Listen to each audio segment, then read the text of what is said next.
Isang pinagpalang araw po sa inyo, Sir Blair. Lalong-lalo na po sa mga giliw po ninyong tagapakinig at taga-suporta sa inyong YouTube channel. Ang kwento pong aking ibabahagi ngayon ay nangyari taong 1991. Isa po akong kusinero na naghahanda sa iba't ibang klaseng okasyon, kagaya ng kasalan, binyagan at kaarawan. Masaya naman po ako sa aking ginagawa, ngunit ang aking ama na si Mang Elip ay hindi sang-ayon sa napili kong trabaho. Pero dahil yun na ang kinagisnan kong gawain, hindi na ako napigilan ng aking ama. Dahil po kasi ito sa isa ko pang dahilan na ilalahad ko po sa bahagi ng aking istorya. May kaugnayan po kasi ito sa mga kampon ng kadiliman na matagal ko nang sinusubaybayan. Ngunit isang gabi, bigla po akong nakakita ng kakaibang nilalang na hinding-hindi ko po makakalimutan. May taglay siyang liwanag na siyang ginagamit niya para makapambiktima ng mga tao. At ang nilalang na ito ay may kaugnayan sa aking pagkatao. Ngunit bago ko nga po pala simulan ang aking kwento, ay nais ko lamang pong ipaalam sa inyo na ang mga pangalan at lugar na aking ginamit ay sinadya ko pong binago upang mapangalagaan ang kaligtasan ng totoong lugar sa pinangyarihan ng aking kwento. Kilalanin niyo na lamang po ako sa pangalang Mando, at ito ang aking kwento. Pino, pabot nga ako ng sibuyas tsaka bawang. Heto. Teka, akala ko ba meron ka ng katas ng bawang sa boteng dinala mo kanina? Iba ang pinaggamitan ko nun. Basta akin na mga sangkap. Siya nga pala, huwag mong kalimutang ihanda ang igado sa labas para may makain ng ibang mga bisita na nag-aasikaso sa pag-aayos sa paggaganapan ng binyag. Oo na, tapos ko na pong gawin. Nakahanda na po, Master. Mabuti naman kung ganun. Bilib din naman talaga ako sa iyo, tol eh. Mabilis kang kumilos, grabe. Natapos mo agad ang minudo at igado. Para bang katumbas mo ang dalawang tao eh. Sa kasal ko, ikaw ang kukunin kong kusinero Sus, matagal pa yun. Pagputi pa ng uwak. Tsaka, bakit ba palagi mo akong pinupuri ngayon Teka. Uutang ka lang yata sa akin no? Hindi Ito naman, nagsasabi lang naman ako ng totoo eh. Hindi kaya lugi ka na naman sa ibabayad nila sa'yo? Tol, kung gusto mo maraming kumuha ng serbisyo mo, mahalin mo rin ang trabaho mo. Tapos, huwag mong iisipin ng bayad o lugi ka sa serbisyo. Ang mahalaga, masaya ang ating kliyente. Tapos. Kliyente talaga, no? Ay, teka. Maiba nga pala tayo ng usapan. Alam ba ni Mang Ilip na magluluto tayo sa binyag? Hindi ko na pinapaalam kay tatay ang tungkol sa mga trabaho ko. Magtatalo na naman kami nun Mamalasin na naman ako sa trabaho. Baka masugatan na naman ako sa pag-iisip ng masasakit na salitang sasabihin niya sa akin. Mabuti na yung kumikilos ako ng walang inaalalang iba. Basta ang paalam ko sa kanya, maghahanap lang ako ng trabaho. Pambihira.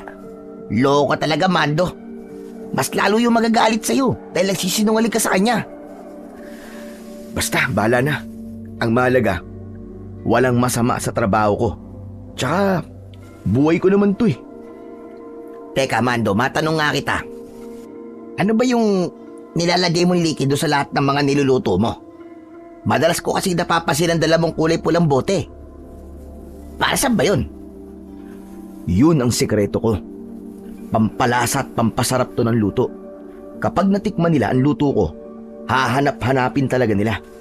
Hindi na nila makakalimutan. Hanggang sa maging sila ay kukunin na ang aking serbisyo. O di ba? Kaya pala mas lalong dumarami ang suki mo eh.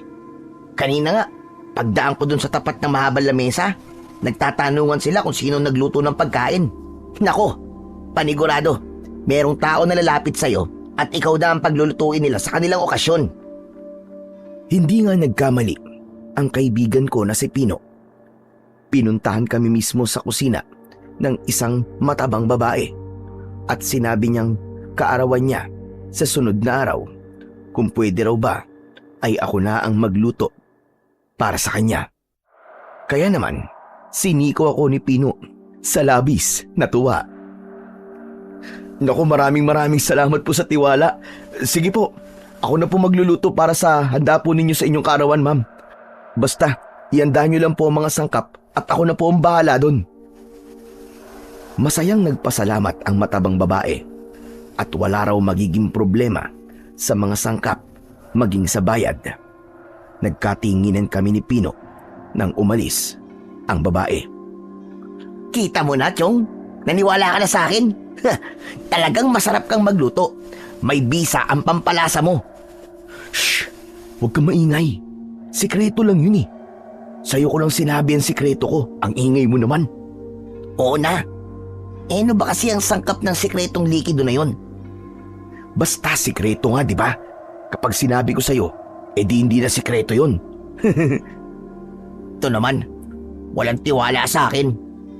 Tol, meron akong tiwala sa'yo. Kaya nga sinasabi ko sa'yo tungkol sa sikreto ko, di ba? Pero yung tungkol sa sangkap ng likido na ginagamit ko, ako lang ang dapat na makakaalam nun. Mawawala kasi ang bisa ng aking sikretong likido sa sandaling may ibang makaalam nun. Basta tol, magtiwala ka na lang sa akin. Puro ka na bang kalokohan eh. Pinaglalaruan mo na naman ako eh. Hindi kita pinaglalaruan. Basta, magtiwala ka lang. Hindi na ako kinulit ng aking kaibigan. Mabilis na kaming kumilos sa pagluluto at pagtatadtad ng karne. Pagkalipas ng ilang oras na paghahanda at pagluluto, dumating ang batang bininyagan. Masaya ang lahat sa niluto kong mga ulam. Dahil sa tuwa ng mga magulang ng bata, dinagdagan pa nila ang bayad sa akin at may naiiwi pa akong ulam. Yun ang nagawa kong pagkakamali. Dahil naging dahilan yun para malaman ni tatay kung saan ba talaga ako nanggaling. Pambihira ka naman talaga, oo. Nakukuha mo na magsinungaling sa akin, ha, Mando? Paano may papaliwanag sa akin ang dala mong ulam, ha? Saan ka totoong nanggaling? Akala ko ba'y maghahanap ka lang ng trabaho? Trabaho naman talaga ang pinuntahan ko, tay. Isa pa, kung hindi naman po ako magsisinungaling sa inyo di nyo naman po ako papayagang umalis Alam niyo naman na po ito na ito lang po ang trabaho ko, di ba? Kaya hindi ko po maintindihan kung bakit niyo po ako pinipigilan. Wala kang mararating sa trabaho mong yan, Mando. Matutulad ka lang sa akin.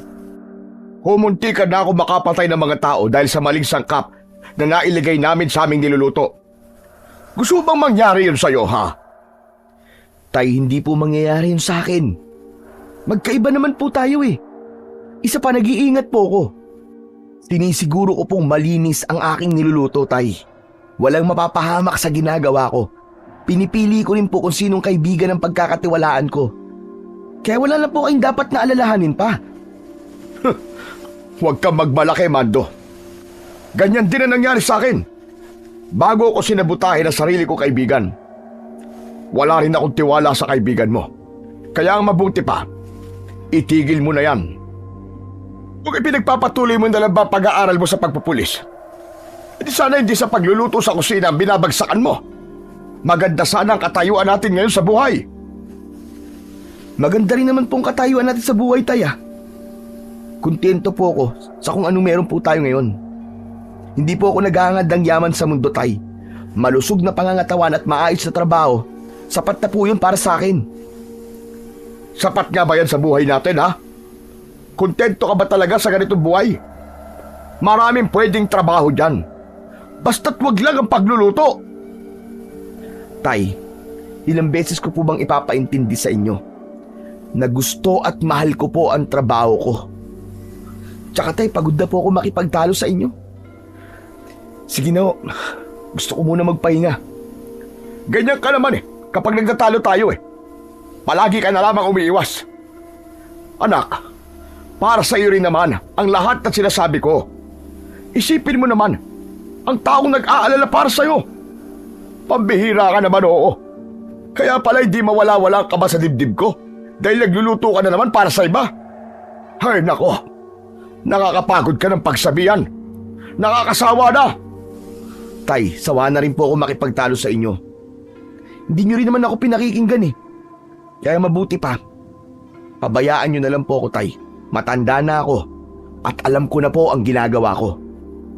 Hindi mangyayari sinasabi mo na pabayaan kita dahil anak kita. Hanggat nasa poder kita, hanggat nasa loob ka ng pamamahay ko, makikialam ako sa buhay mo, sa lahat ng ginagawa mo. Dahil kung mapahamak ka, ako na ama mo ang magdudusa at walang iba. Hindi na ako sumagot sa aking ama. Diretso akong pumasok sa kusina. Pagkatapos kong maitabi ang ulam, ay agad akong pumasok sa loob ng aking silid. Ang hindi alam ni tatay, meron pa akong ibang ginagawa kapag sumasapit ang dilim. Lahat ng mga nakakatikim ng aking nilulutong ulam, palihim kong sinusundan. Birador ako ng mga aswang na nagpapanggap na tao sa araw. Karamihan sa kanila, hindi takot sa bawang.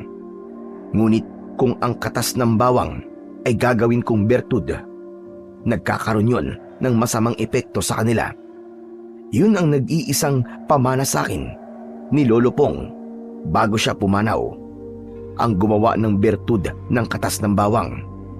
Yun din ang laman ng boteng madalas kong ipinapatak sa pagkain na niluluto ko. Sa oras na makakain sila ng pagkain na merong bertud, makakaramdam sila ng kakaibang gutom. Mapipilitan silang lumabas at maghanap ng pagkain sa kakauyan. Kaya naman, yun palagi ang inaabangan ko para sila ay patayin. Maghahanap na naman ako ng mga bibirahin na aswang. Humanda kayo sa akin, mga diablong buwang kayo. Magsisimula na naman ako sa paniningil ng pautang. Ngumisi ako ng nakakaloko dahil pakiramdam ko nababawasan ko ang masasamang nilalang sa baryo namin. Nagsimula ang pagiging berador ko nang mamatay ang aking ina sa aking harapan. Pinaslang siya ng mga aswang na may kulay itim na maskara sa muka. Ngunit sa tagal ko nang ginagawa ang bagay na ito, hanggang ngayon, hindi ko pa rin nahahanap ang taong pumatay sa aking ina. Balak kong simulan ang paghahanap sa kanila sa pamamagitan ng pagbabawas ng kanilang puwersa. At yun ay ang isa-isain ang lahat ng kampon ng kadiliman. Kaya pagsapit ng gabi, dinala ko ang aking itak. Suot ang balabal at sombrerong salakot. Mabilis kong tinahak ang daan papunta sa kagubatan. Maghihintay ako sa pagdating ng mga aswang. At habang naghihintay ako, naguhukay ako ng lupa para sa libingan ng mga aswang. Hindi nagtagal, bigla akong nakarinig ng malakas na igik ng baboy ramo na para bang humihingi ng saklolo. Bumungad sa aking paningin ang isang aswang na taong lobo. Nilalantakan niya ang lamang loob ng kaawa-awang baboy ramo. Hoy, taong lobo! Bakit naman nilalantakan mo agad ang katawan ng baboy ramo, ha? Nagpasabi ka man lang sana para ako na mismong kumatay niyan at tagluto para sa'yo. Tumayo ang nilalang at humarap sa akin. Ngumisi siya kasabay ng malakas niyang pag-angil. Tumutulo ang malapot niyang laway na may bahid pa ng dugo mula sa kinain niyang baboy ramo. Humakbang siya para sumugod sa akin, kaya naman maigpit kong hinawakan ang aking itak. Sinalubong ko siya ng taga. Tumama ang talim sa kanyang leeg. Umikot ako at sinipat ko siya sa likod. Umangil ang aswang dahil sa labis na sakit. Muli siyang umatake sa aking kinaroroonan gamit ang kanyang bibig. Naiwasan ko ang mahahaba niyang pangil. At sa paglukso ko ng mataas, itinara ko ang itak sa kanyang likod. Mas ibinaon ko pa yon at inikot-ikot ang talim sa loob ng kanyang laman. Bumagsak ang nilalang sa lupa at nagbago ang anyo nito. Tumambad sa aking paningin ang isang lalaking naliligo sa sarili niyang dugo. Anak ng putya, oo. Sinasabi ko na nga be. Nakita kita sa binyagang kanina. Akala mo makapagtatago ka sa akin, ha? Ano? Ngayon, sigurado ang pagtataklob ko sa iyo ng lupa ay walang makakaalam na patay ka na. Pati pulis na maghahanap sa iyo, hindi nila matatagpuan ang bangkay mo. Pagkatapos kong bunutin ang talim sa likod ng aswang, hinila ko ang kanyang mga paa at dinala ko siya sa kinaroroonan ng aking ginawang libingan.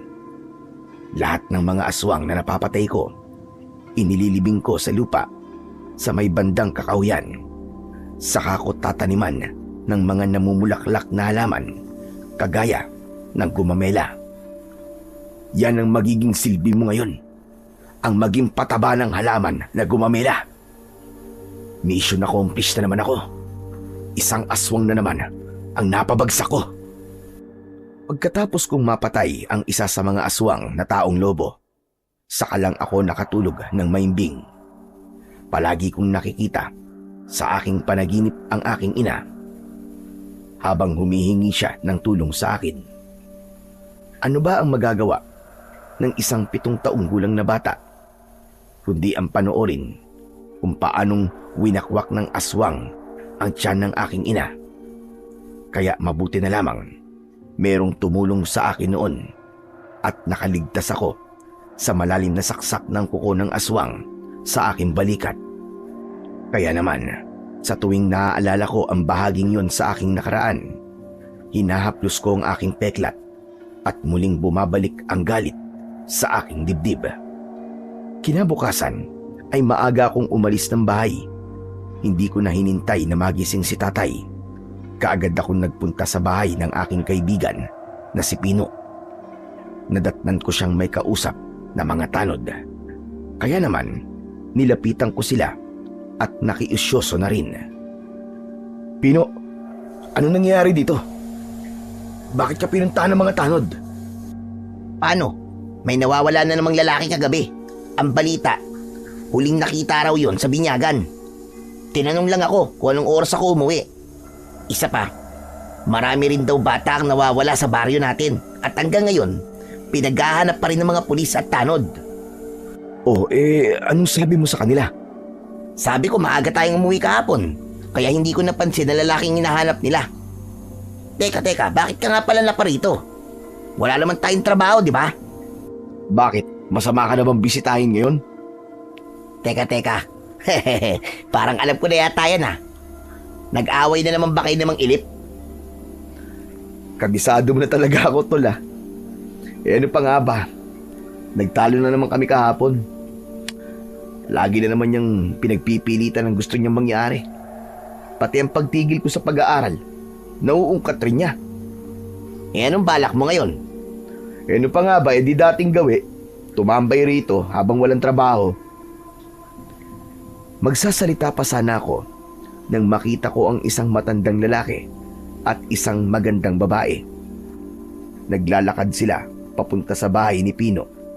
Pagkatapos ay diretsong pumasok sa loob ng bahay ng aking kaibigan para kausapin ang mga magulang nito. Tol, may bisita kaya ata. Sino kaya sila? Alin ba sa kanila? Yung matanda o yung dalaga? Pambihira ka naman, oh. Siyempre pareho. Umandar na naman ang kalokohan mo, eh. Si Lolo Castor ang matanda. At yun naman ang kanyang apo na si Dita. Anong sadya nila sa mga magulang mo? Ang alam ko nagsasanla si Lolo Castor ng lupa sa mga magulang ko. Kailangan nila ng pere dahil kailangan nilang umalis sa baryo natin. Ha? Bakit daw? Aba, malay ko. Wala naman akong karapatan na mag-usisa eh. Isa pa, para bang meron silang iniiwasan at may kinatatakutan. Minsan nga, may nakikita akong mga tao na sumusunod sa kanila eh. Wala naman ako masyadong alam sa dalawang yan eh. Dahil nakatira sila sa kabilang baryo. Tama ka. May nakikita nga akong nakasunod sa kanila. Ayun, oh. Akala siguro manhid ang mga taong sinusundan nila at hindi nahalata ang kanilang presensya. Kaya nga, huwag na tayong makialam sa problema nila, Chong. Magkunwari na lamang tayong walang nakikita. Ikaw pa naman ang hilig mong makialam sa buhay ng may buhay. Tapos ikaw ang kikilos para sa kanila. Kaya madalas kang bansagan na birador eh. Alam mo, Tol, hindi ko lang talaga kayang manahimik kapag may naaargabyado sa aking harapan. Naaalala ko kasi ang nanay ko. Alam ko naman yun, Tol. At dahil sa nangyari sa inyo ng nanay mo, may isang taong nagbuwis ng buhay para sa inyo. At naging bayani pa ng ating Mario. Isang mapait na ngiti ang isinukli ko sa aking kaibigan. Alam niya ang tungkol sa aking nakaraan. Buong araw na ginulo ng maglolo ang isip ko. Hanggang sa pagsapit ng gabi na nakauwi na ako sa bahay. Hindi ako mapakali. Para bang gusto ko silang tulungan. Kaya naman, kahit nakahiga na ako sa aking katre para matulog, ay panay ang baling ko sa aking higaan. Hanggang sa nakatulugan ko na ang pag-iisip sa maglolo. Kinabukasan ay nadatnan ko si tatay na nakaupo sa bangko. Sadya niyang hinintay ang paggising ko. May dala ka na naman na itak. Bihis na bihis ka. Saan ka na naman papupunta, Mando? Tay, alam niyo naman po, di ba? Kung saan po ako pupunta. Huwag na po natin itong pagtalunan, tay. Tumayo ang aking ama at galit na lumapit sa akin. Hinablot niya ang hawak kong itak. Akin na nga to. Hindi ka aalis, Mando. Tay, ibalik niyo po ang itak ko. Huwag niyo po akong subukan lumaban sa inyo. Anak niyo lang ako. Hindi niyo po ako kailangan rendahan na parang kalabaw. May sarili na po akong pag-iisip. Kaya alam ko po ang ginagawa ko. Akala mo ba, hindi ko alam na bukod sa pagiging kusinero mo, ay meron ka pang ibang ginagawa, ha? Tay, ano po bang ibig niyo sabihin? Anak kita. Kaya alam ko kung anong pinaggagawa mo tuwing sumasapit ang gabi. Kaya rin ako nagkaaga nito dahil nag-aalala ko sa'yo. Hindi ako makakapayag na umalis ka at magluto para sa iba. Delikado lang ginagawa mong yan. Ang buong akala mo ba, kung mababawasan mo ang puwersa ng mga aswang ay matatahimik ka na? Hindi! Hindi ka matatahimik. Mas lalo mo lamang inilalagay sa panganib ang buhay ng mga tao rito. Pati ang buhay mo, anak. Hindi ako makapaniwalang alam ni tatay ang tungkol sa aking ginagawa. Pero imbis na makinig ako sa kanya, mas lalo akong naging matigas at ipinaglaban ko kung ano ang sa tingin ko ay tama. Ngayong alam niyo na po ang ginagawa ko, tay. Mas lalo niyo po akong hindi mapipigilan. Iniligtas ko po ang mga tao at hindi ko sila inilalagay sa panganib. Pagkahamon ng digmaan ang ginagawa mo, Mando. Sino maapektuhan kapag napahaba ka, ha? Mabuti sana kung hindi nila malalaman ang mga pinagagagawa mo. Paano kung makarating sa pinuno ng mga aswang na ikaw ang pumatay sa kanyang mga alagad? Sige nga, paano ka? Nakita mo naman, di ba, kung gaano karami ang namatay nang sumalakay sila sa baryo natin. Kailan ka titigil? Kapag marami nang namatay? Hanggat hindi ko po nahanap ang aswang na pumatay sa nanay ko, walang dahilan para tumigil ako, tay. Nakapagpasya na ako. Itutuloy ko ang nasimulan ko. Akin na po ang itak ko, tay. Kailangan ko na magtrabaho. Hindi na nagsalita ang aking ama. Nang iabot niya sa akin ang itak, isinukbit ko yun sa aking bewang habang hindi tumitingin sa kanya. Dinala ko ang iba ko pang gamit sa pagluluto. Tahimik akong umalis sa bahay. Dumiretso ko sa bahay ng matandang babae na nakilala ko sa pangalang Aling Delia. Sa kanya ako magluluto bilang pagganda sa kanyang kaarawan. Pagdating ko, nadatnan kong naghihintay sa akin sina Pino at Aling Delia.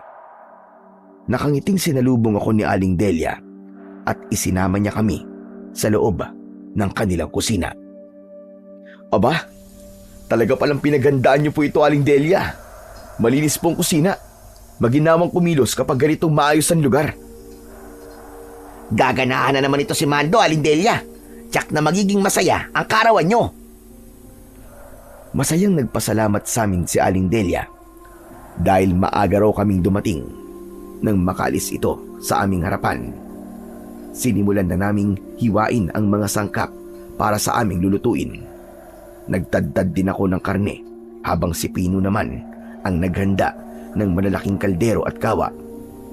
Sa gabi gaganapin ang okasyon, kaya naman gabi na rin kami natapos sa pagluluto ni Pino. Masayang nagpapasalamat si Aling Delia dahil sa masarap na pagkain niluto ko. Kaya lang, sa dami ng handa ng babae, gabi na rin kami nakauwi. Hindi ko tuloy magagawa ang mga binabala ko. Sa kakahuyang kami dumaan ni Pino dahil umiiwas kami sa mga taong lasing. Grabe, ngayon lang tayo ginabi ng uwi ah. Kadalasan naman, maaga natin natatapos ang trabaho. Hindi ko kasi inaasahan na marami palang handa si Aling Delia. Tara na, bilisan mo na lang sa paglalakad at baka mas lalong umusok ang ilong ni tatay dahil sa galit. Sigurado akong naghihintay siya sa pagdating ko. Bago ako umalis kanina, nagkaroon pa kami ng matinding pagtatalo eh. Kaya panigurado, mauuwi na naman ito sa pag-aaway. Teka, Mando. Ayun oh, may mga tao sa gawing yun oh. Parang sina Kapitan at ang mga tanod niya. Oo nga no. Ano kaya meron dun? Parang nagro-ronda sila sa bahagi na to ng gubat ah. Bakit kaya? Ngayon lang sila nagsimula sa pagroronda pagkatapos mawala ng lalaking bisita sa binyagan. Pero sa tingin ko, tol, may masamang nangyari sa isa sa kanyang mga tanod. Halika, tignan natin. Baka may maitulong tayo. Nagmandali kami ni Pino sa paglapit sa mga tanod at kay Kapitan. Ngunit nanlaki ang mga mata namin nang makita ang pinag-uusungang tanod. Wala na yung buhay at naliligo na sa sarili niyang dugo. Kapitan Muer, ano po nangyari sa kanya? Sumagot si Kapitan Muer at sinabi nitong bigla silang sinarakay ng mabangis na baboy ramo. Wala raw silang nagawa nang tangay nito ang tanod niya at nang sundan raw nila. Wala na itong buhay at wasak na ang tiyan. Nag-aalalang napasulyap sa akin si Pino habang ako naman ay nakuyom ko ang aking kamao dahil sa galit. Lalo na at bigla kong naalala ang sinabi sa akin ni tatay. Mas lalo ko lamang daw inilalagay sa panganib ang mga tao. Saan po nagpunta ang hayop na pumatay sa kanya, Kapitan Moira? Teka, Mando. Anong gagawin mo? Hahanapin ko siya. Hindi ko hahayaan na meron na namang magbuwis ng buhay nang dahil sa mga ganong klaseng nilalang. Nasisiraan ka na ba ng ulo? Mapanganib ang gagawin mo, tol. Hindi ka naman tanod o kapitan para problemahin pa ang bagay na to. Ipaubaya mo na kay Kapitan ang nangyari sa tanod niya. Baka mamaya niyan ikaw pa ang mapahamak. E di parang sinabi mo na rin na tama ang tatay mo. Mapapahamak ka at wala kang mararating. Pigil na pigil ko ang galit ko ng mga oras na yon. Habang habol ng aking tingin ang papalayong mga tanod na may usong sa biktima. Iginala ko ang aking paningin dahil balak kong hanapin ang aswang na yon. Ngunit hindi maaaring malaman ng kaibigan ko ang tungkol sa itinatago kong lihim bilang isang berador ng mga aswang. Halika na, umuwi na tayo. Umalis na tayo sa lugar na to at sa susunod, huwag na tayong dadaan dito. Pero tol, baka mamaya nasa tabi lamang ang baboy ramo na yun. At ano naman ang gagawin mo, Aber, kapag nakita mo ang baboy ramo? Mapapakabayani ka? Paano si Mang Inip? Sige nga, paano ang mga taong nag-aalala sa'yo?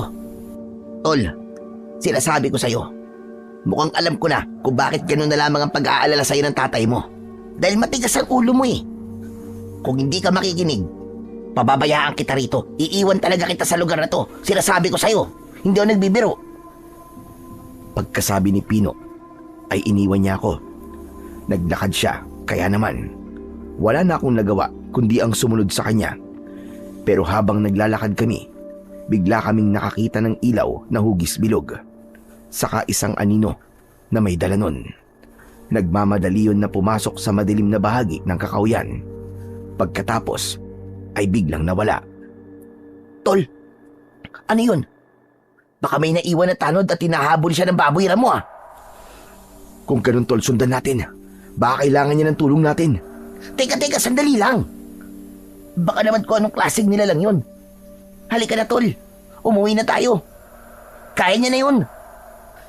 Ikaw na ang nagsabi na baka may umahabol sa kanya na baboy mo, di ba? Halika na, bilisan mo. Sundan na natin siya. Hindi ko na hinintay na tumutol si Pino. Agad akong tumakbo at sinundan ko ang pinasukan ng nilalang na may hawak na ilaw.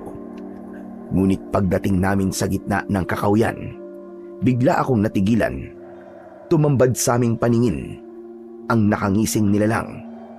Mataas ang kanyang tenga sa kanyang ulo.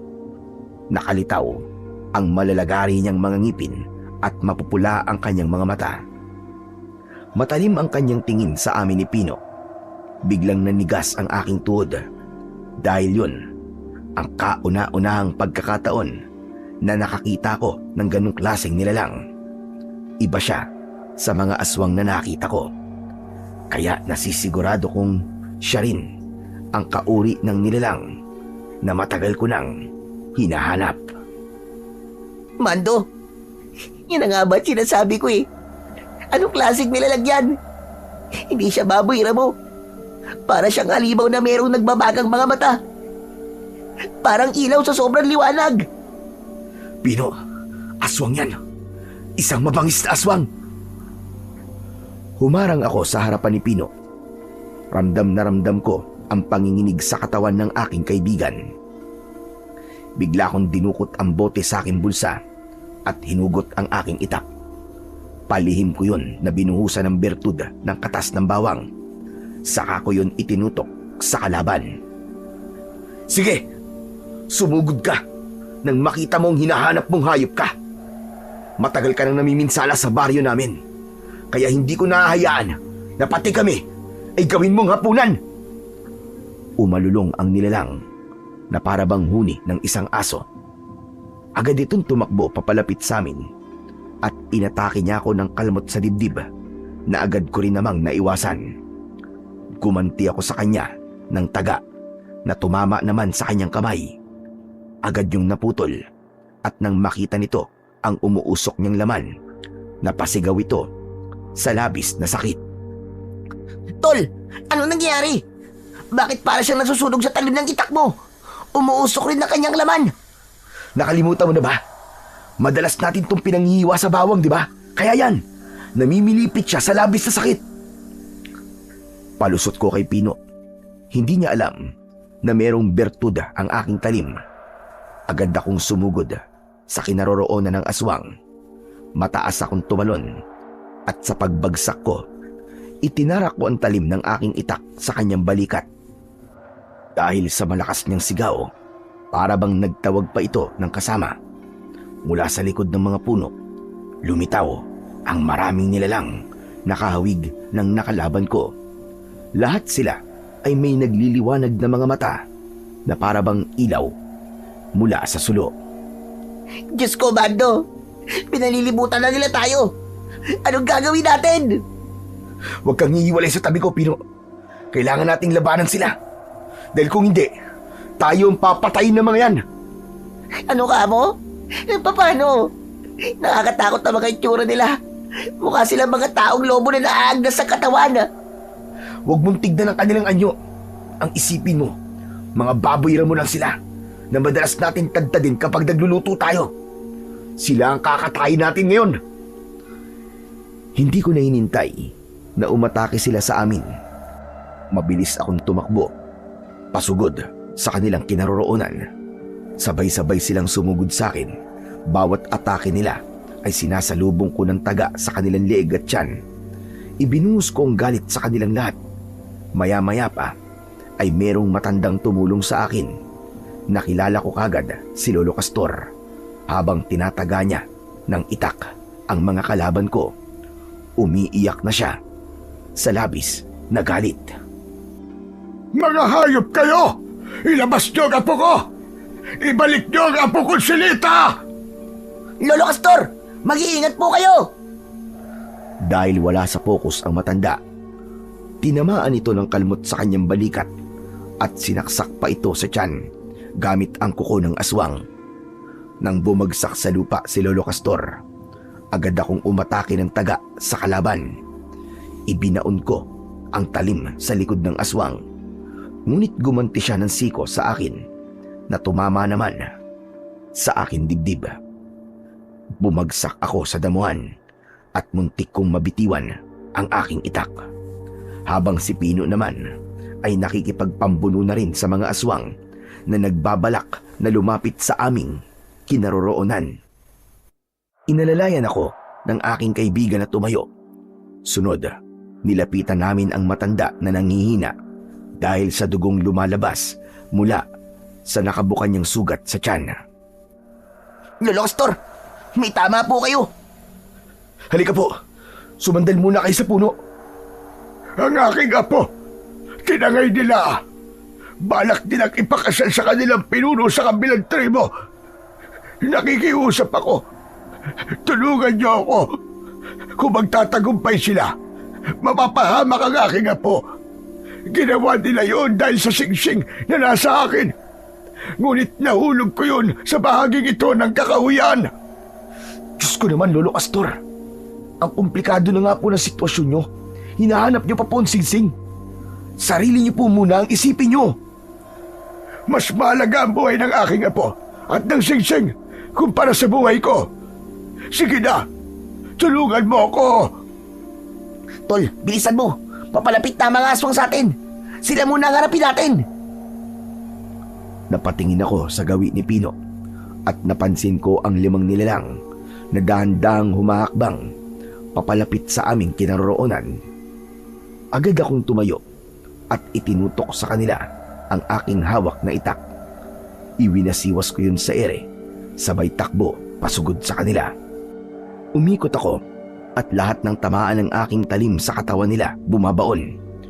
Bumagsak sila sa lupa habang umuusok ang kanilang mga sugat.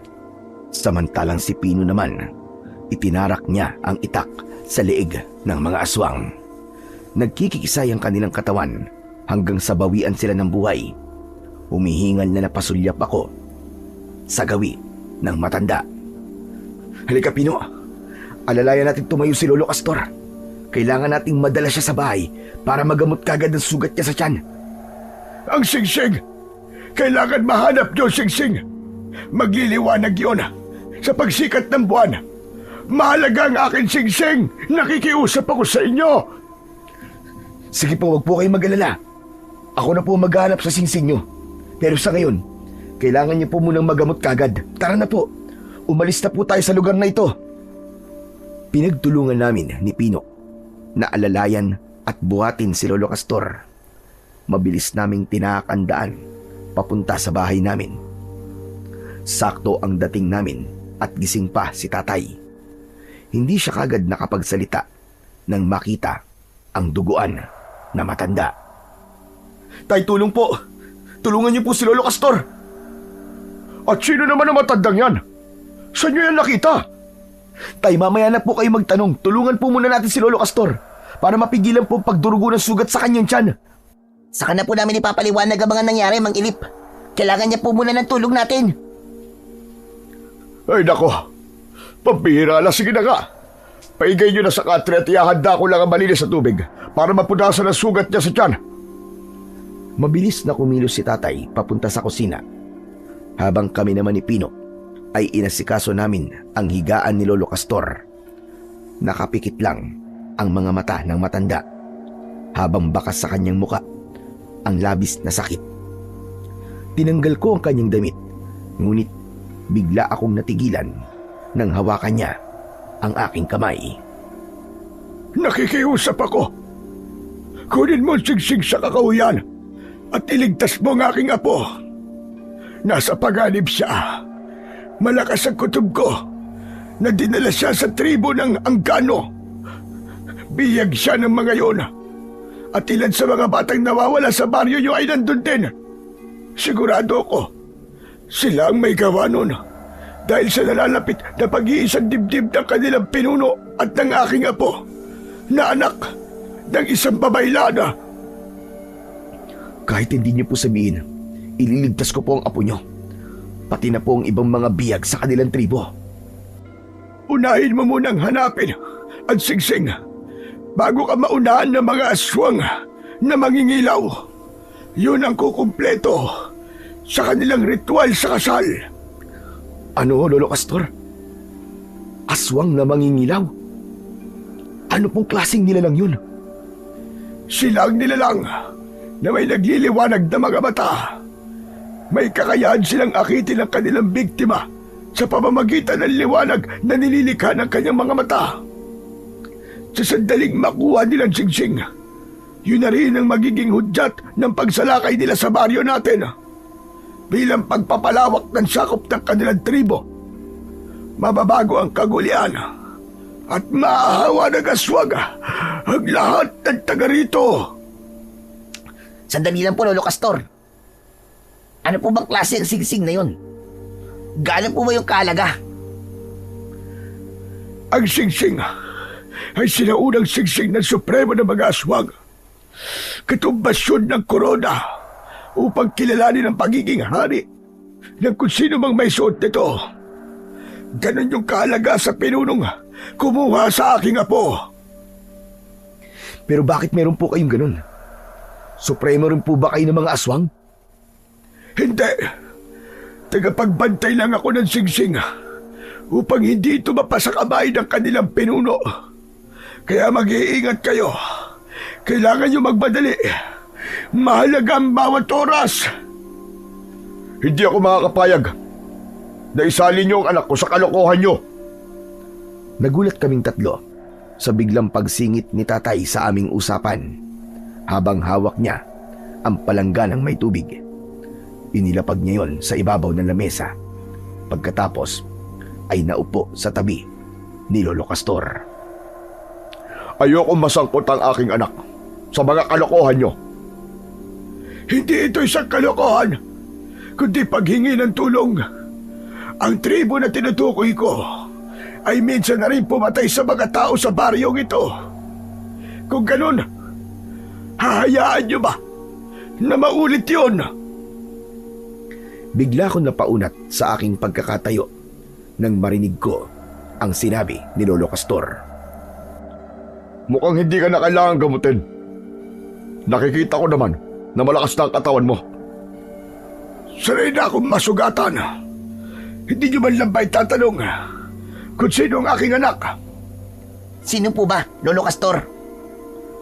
Siya ang bayaning nasawi habang nagliligtas ng mga tao sa baryong ito. Ang ama ni Lita na isang babaylana at ang taong nagligtas sa buhay rin ni Mando. At ngayon na, ang anak naman niyang nangangailangan ng tulong. Ipagkakait niyo ba yun sa kanya? Bumakas sa mukha ni tatay ang pagkabigla. Kilala niya ang babaylan na tinutukoy ni Lolo Castor. Diyos ko, totoo po ba sinasabi niyo, Tatay Castor? Tay, narinig niyo naman po, di ba? Si Lita po ay ang anak ng taong pinagkakautangan ko ng buhay. Kailangan po ng anak niya ang tulong ko. Ito na po ang pagkakataon para makabayad po ng utang sa kanyang ama. Pero, Chong, ano bang delikado na iisip mong gawin? Kahit na, may tiwala ako sa kakayahan ng bertud ng katas ng bawang. Umungol sa sobrang sakit ng tiyan si Lolo Castor. Kaya naman, inumpisahan ni tatay ang panggagamot sa kanya. Pagkatapos na gamutin ni tatay ang sugat ng matanda, nagpaalam na rin kami ni Pino na hahanapin namin ang singsing. Nung una ay ayaw ni tatay na pumayag. Ngunit sa huli ay wala na rin siyang nagawa kundi ang tumulong na rin sa matanda. Pagdating namin sa kakahuyan, agad kaming naghanap ng singsing. Pambihira na yan. Saan naman natin hahanapin ang singsing ni Lolo Castor? Baka mamaya niyan matsyempo na naman tayo ng mga aswang na mangingilaw. Mag-iingat naman tayo, Pino eh. Kailangan lang natin maging alisto sa paligid natin. Pambihirang pangyayari naman ito sa buhay natin, oo. Ngayon lang ako nakakita ng ganong klaseng aswang. Ay nako, kung hindi sana nabanggit ni Lolo Castor ang tungkol sa namatay niyang anak, hindi ako tutulong dito eh. Nakakatakot ang kalaban natin at konting pagkakamali lang natin, maaaring buhay natin ang maging kapalit. Nang tumulong sa ating lahat ang anak niyang babaylan, hindi siya nagdalawang isip na magbuwis ng buhay para sa atin. Kaya hindi ko ipagkakait sa kanya ang aking buhay. Mailigtas lang ang kanyang anak. Teka tol, ayun o, may mga tao.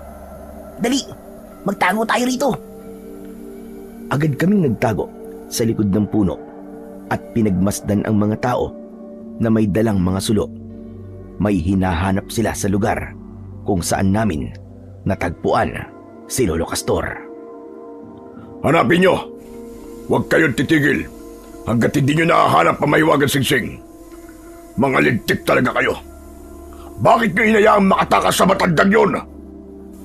Lumapit ang isa sa taong may dala ng sulo at sinabi nito sa lalaking nagsasalita kanina na merong tumulong sa matanda, kaya naman nakatakas ito. Ano ka mo? May nakialam? Sino? Sino ang mga taong yun? Nagwala ang pinuno ng mga taong naghahanap sa singsing.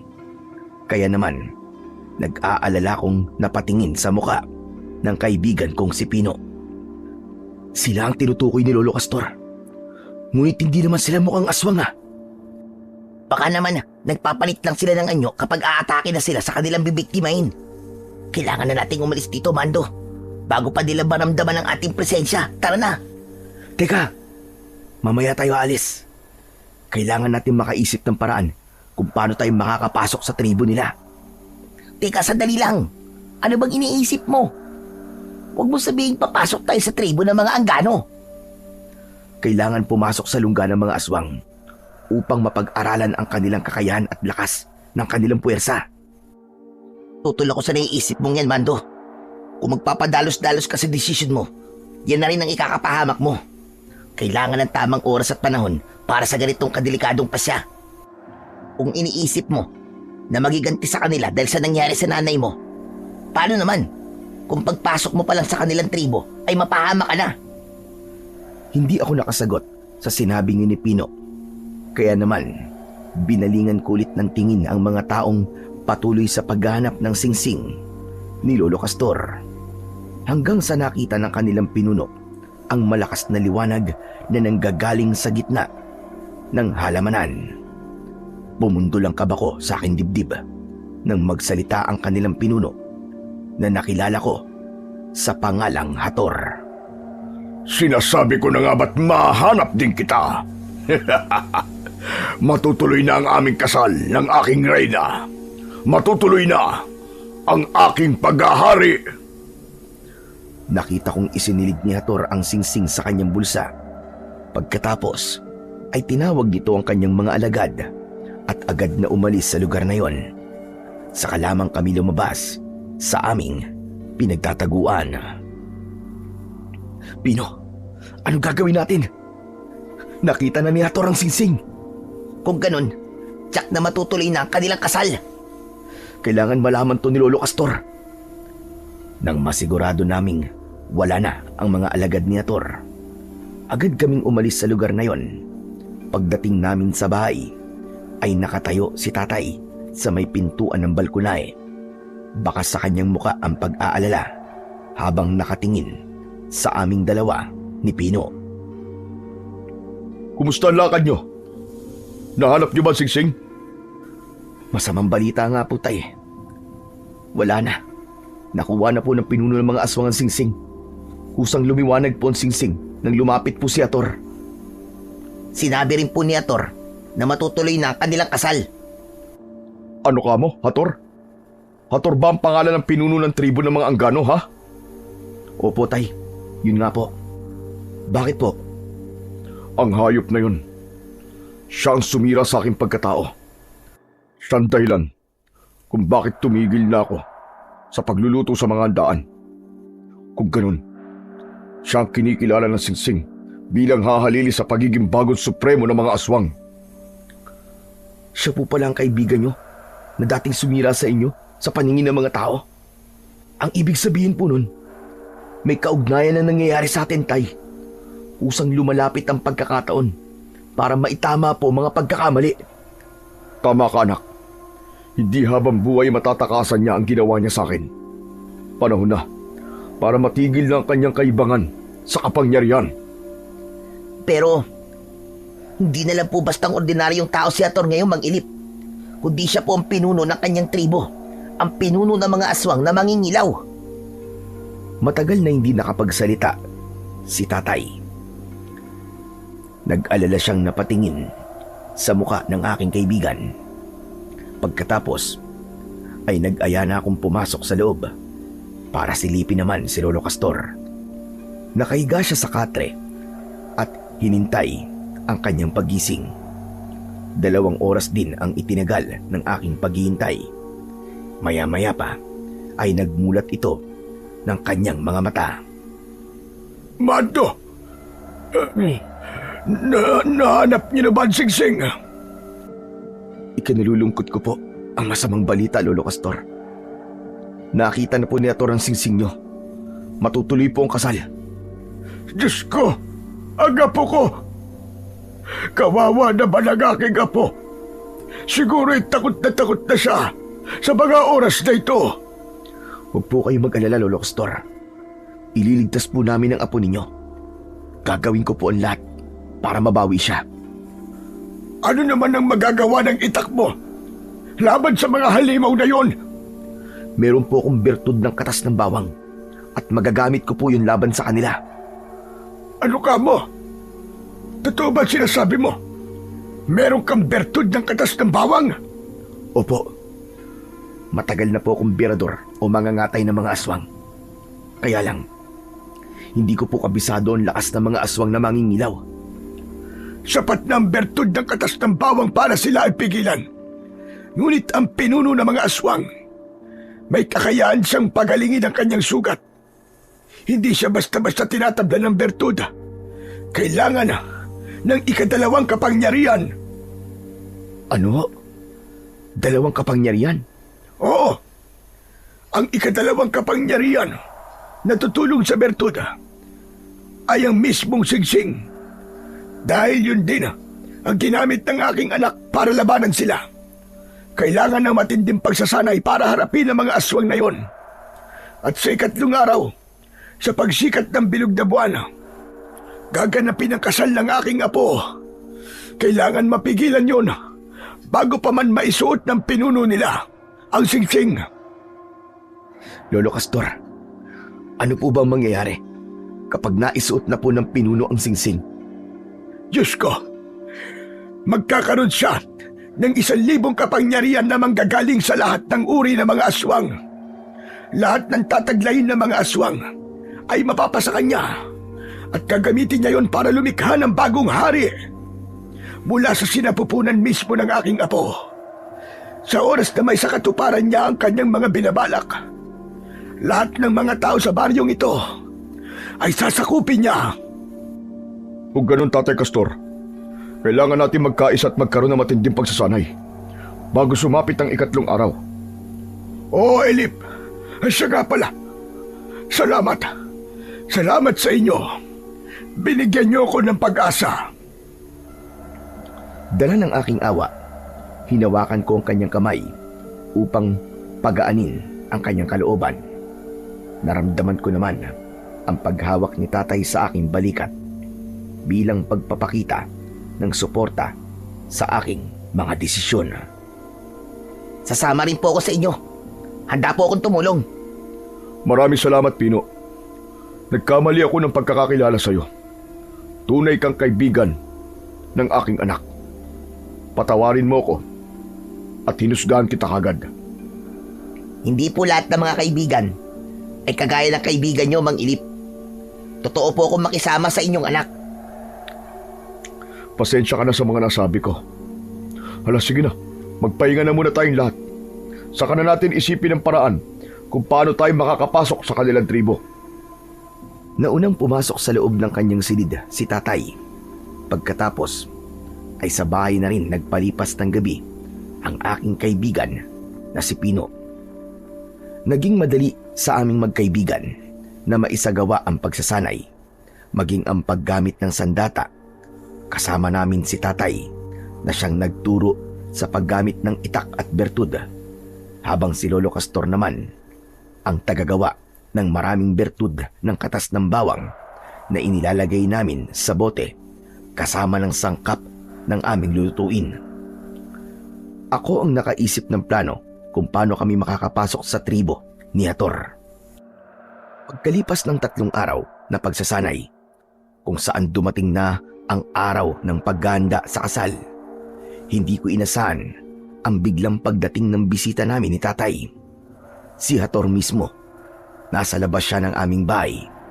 Agad na nagtago si Lolo Castor sa loob ng silid niya at hindi nagpakita sa pinunong nasa harapan naming dalawa ni tatay. Anong masamang hangin ang nagtulak sa'yo para pumunta ka rito? Teka, ganyan ba dapat na salubong sa dalawang magkaibigan na matagal nang hindi nagkikita? Wala akong kaibigan na traidor. Kaya sabihin mo na kung anong kailangan mo nang makaalis ka na sa harapan ko. Kailangan ko tulong mo. Mamayang gabi na kasi ang aking kasal. Ang gusto ko, ikaw mismo ang magluto para sa aking mga handa. Sasagot sana si tatay ng pabalang. Subalit agad kong siniko si tatay. Pagkakataon na namin yon para pumasok sa loob ng kanilang tribo. Mabuti na lang at agad na naintindihan ni tatay kung ano ang ibig kong sabihin. Kapag ba nagluto ako sa kasal mo, titigilan mo na ako at hindi ka na magpapakita sa akin? Eh paano kung maulit-ulit ang ginawa mo sa akin nun? Naku, hindi na. Nakaraan na yon, pare. Kinalimutan ko na yon. Isa pa, humingi na ako ng pasensya sa'yo, di ba? Nadala lamang talaga ako ng inggit sa kasikatan mo noon. Pangako, hindi ka magsisisi. Gusto ko lang na naroon ka para masaksiyan mo ang pag-iisang dibdib namin ng asawa ko. Gusto kong matikman niya ang pinakamasarap mong luto para sa amin. Sige, pagbibigyan kita. Saglit lang at maghahanda lang ako ng aking mga gamit. Mabilis kaming kumilos para sa paghahanda ng mga dadalhin namin sa tribo. Mabilis ang tibok ng aking puso dahil umaayon sa amin ang pagkakataon.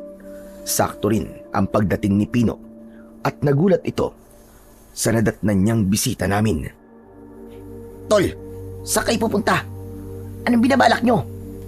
Tol, ito na ang pagkakataon natin. Ano, sasama ka ba? May bago tayong trabaho. Agad na naintindihan ni Pino ang ibig kong sabihin. Kaya naman, bago kami umalis, ay palihim akong sumulyap sa nakabukas na bintana ng silid ni Lolo Castor. Napansin ko na nakasilip siya at kahit hindi niya sabihin, alam kong nag-aalala siya at pinag-iingat niya kami.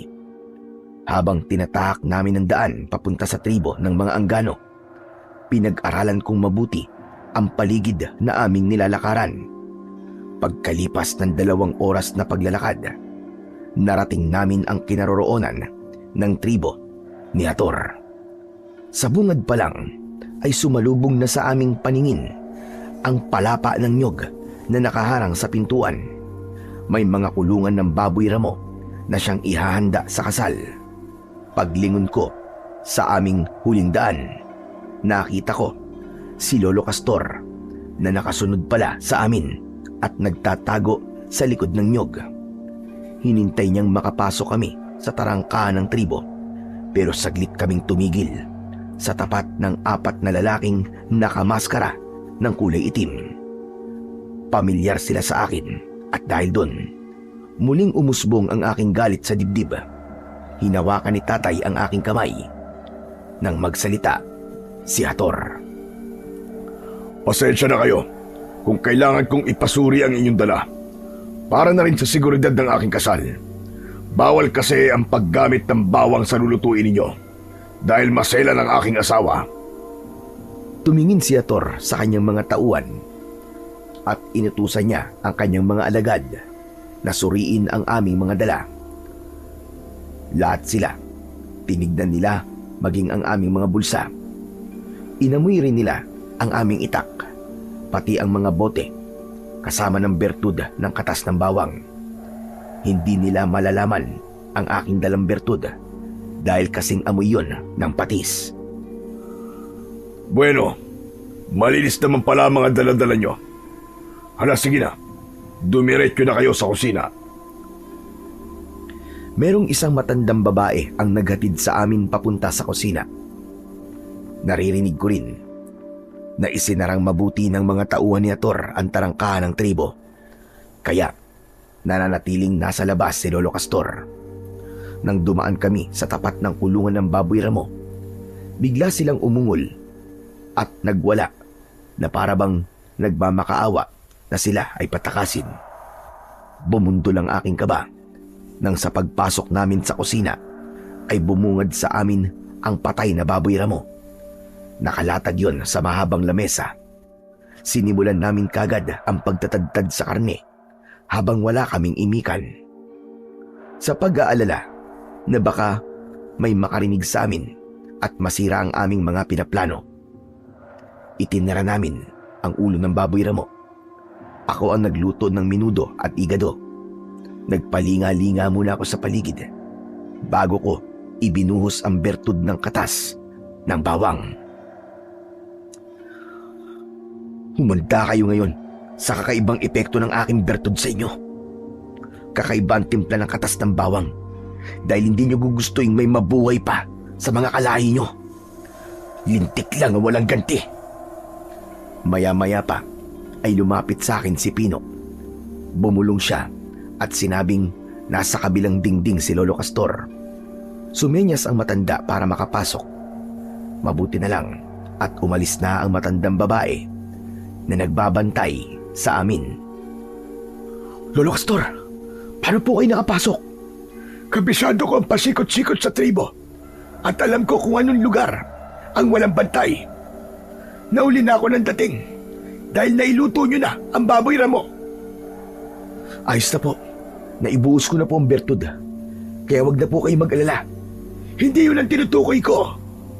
Humanda ka sa makikita mo, Mando. Nag-aalala akong napasunod ng tingin sa paglapit ni Lolo Castor sa kalan na pinaglulutuan ko ng ulam. Dumakot si Lolo Castor ng abo sa may tungko.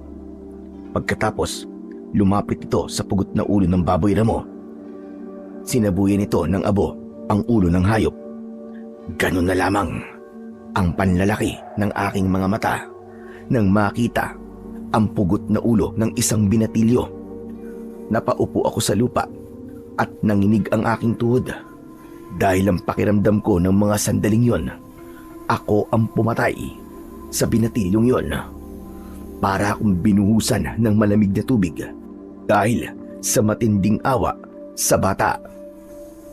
Lolo Castor, anong ibig sabihin ito? Ako ba ang pumatay sa batang yan? Sabihin nyo, ano po nangyayari? Nilinlang kayo. Halimaw sa mas halimaw pa ang lahat ng mga taong nakatira sa tribong ito.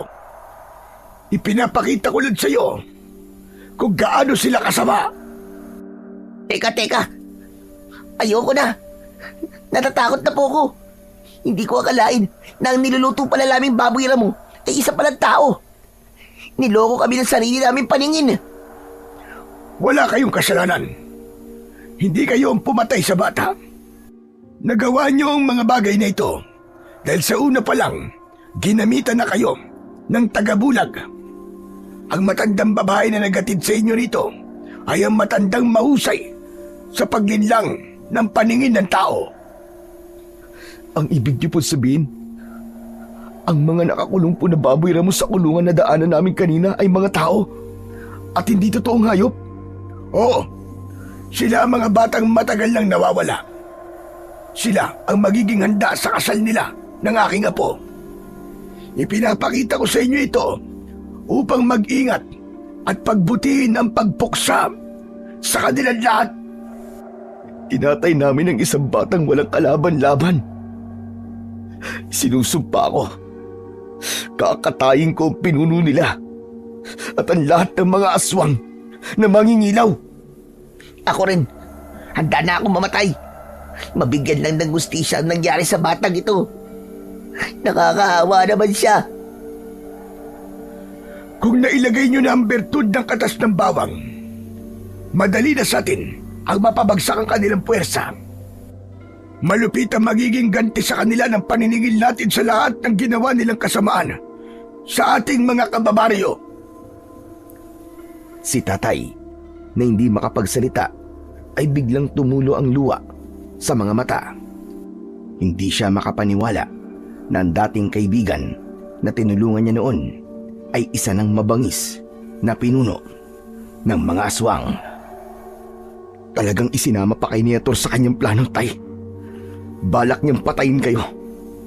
Hindi ko po alam kung bakit matindi ang galit sa inyo ni Niator. Kasalanan ko, anak. Kasalanan ko kung bakit umabot sa ganito ang lahat. Hindi ko na maitatama ang pagkakamaling nagawa ko. Pero sobrang ang kasamaan ni Niator para gawin niya ang mga bagay na ito. Iniisip niya na naging karibal ko siya sa puso ni Wanda. Ngunit hindi. Nagkakamali siya. Kung ganon, ikaw pala ang kaibigan ng aking anak na si Alejandro. Kaya pala iniligtas niya kayo. Kahit buhay niya ang naging kapalit. Opo, Lolo Castor. Itatama ako maling pagkakaintindi ni Hator. Pero kailangan muna natin mag-isip ng paraan kung paano natin siya mapipigilan. Inilingan namin ang aming paningin sa paligid. At nang makita namin na walang nakakapansin kay Lolo Castor, saglit akong lumabas ng kusina. May nakita akong lalaking nagbabantay habang nakatayo sa kabilang pintuan. Kasing edad ito ni Lolo Castor. Binuhusan ko muna ng bertud ng katas ng bawang antalim ng aking itak. Saka ko patagong nilapitan ang bantay. Saka nilaslas ang leeg nito. Ipinasok namin siya sa kusina. Hinubaran namin siya ng kasuotan. Ipinasuot namin yon kay Lolo Castor. Kaya meron na siyang sandata na magagamit niya sa laban sa mga aswang. May kalayaan na rin siyang maglibot sa tribo para hanapin ang kanyang apo. Samantalang ang aswang naman na aking pinatay, sinimulan namin ni tatay ang pagtatadad sa katawan nito. Nang matapos kami sa pagluluto, naglagay ako ng abo sa aking bulsa. Ganon din si Pino. Matinding paghahanda ang ginawa namin hanggang sa mailabas namin ang mga pagkain. Tol, mukhang sinisimulan na nila ang ritual ng kanilang kasal. Ama ka, Pino. Magsisimula na nga. Teka, nahanap mo na ba si Lolo Castor? Di ko pa siya nahahanap, tol eh. Halos pare-pareho sila kasi nakasuotan. Pero malaga, nasa harapan natin ang kanyang apo. Ligtas at walang sugat sa katawan. Tay, ayos lang po ba kayo? Oo, anak. Handa na rin ako pagdating ng oras na kainin na nila ang ating niluto. Hindi na rin ako makapaghintay. Sabik na akong makita kung paanong ubusin ang kanilang lahi. Kung paano ko silang kakatayin. Kagaya ng ginawa natin kanina sa kanilang kasama. Matalim ang tingin na ipinukul ko sa nakatayong si Hator. Habang umaalingaw-ngaw ang tunog ng tambol mula sa kanyang mga alagad. Madilim ang paligid at tanging sulo lamang ang nagbibigay ng liwanag sa bulwagan ng kanilang pagdadausan ng kasal. Maigpit ang kapit ko sa aking itak na nakasukbit sa aking bewang, lalo na nang marinig kong magsalita si Hator. Ngayong tapos na ang ating paghahanda at pagsisimula ng ritual. Simulan muna natin ang pagkain sa mga alay ng ating tribo para sa masayang pagsasama namin ng aking pinakamamahal na asawa. Pero bago yon, gusto kong pakainin muna natin ang ating mga bisita. Sa amin nabaling ang atensyon ng mga taong naroroon. Pabulong naman na nagsalita ang aking ama. Sigurado ko na may ibang binabalak si Ator. Kaya niya ako isinama sa okasyong to, anak. Mukhang nararamdaman niya ang binabalak natin pagsalakay sa kanya. Malakas ang kutob kong hindi siya nagtitiwala sa atin, Tay. Kahit ano pang dahilan niya, sa araw na ito, magaganap ang kanilang malaking pagkakamali. Ang kainin ng niluto natin pagkain. Natigil kami sa aming pag-uusap ni Tatay nang lumapit sa amin si Ator. At kagaya ng hindi inaasahan, pinauna niya kaming kumain. Nagsitayuan ang mga balahibo ko sa katawan dahil alam naming karne ng tao ang nasa hapag. Ngunit kailangan naming magpanggap na totoong pagkain ang nasa harapan namin. Ano pang hinihintay nyo? Gusto kong makita na ligtas kainin ng mga pagkaing iniluto nyo sa amin. Pasensya na. Pero hindi talaga ako nagtitiwala kahit sa kaibigan ko pa. Kagaya ba ng ginawa niyo kay Tatay? Parang natatakot kayo sa sarili niyong anino ah. Iniisip niyo ba? Nagagawin namin sa inyo ang ginawa niyong paninira sa aking ama? Alam mo pala ang tungkol sa bagay na yon. Lahat ay alam ko. Maging ang pagpatay niyo sa aking ina. Hindi ko na napigilan ang aking sarili at lumabas na lamang yon sa aking bibig. Kaya naman, inakala ko na magbabago ang pakikitungo sa amin ni Hator. Pero nanatili siyang kalmado na para bang walang narinig at masamang tumingin sa aking ama na si Elip. Sige, ako ang kakain ng lutong inihanda namin ng aking anak para ipakita sa'yo na hindi kami kagaya ng ginawa mo sa akin noon. Ngumisi ng nakakaloko si Hator habang ako naman ay pigil ang pagsuka sa nakakadiring sitwasyon namin ni Tatay.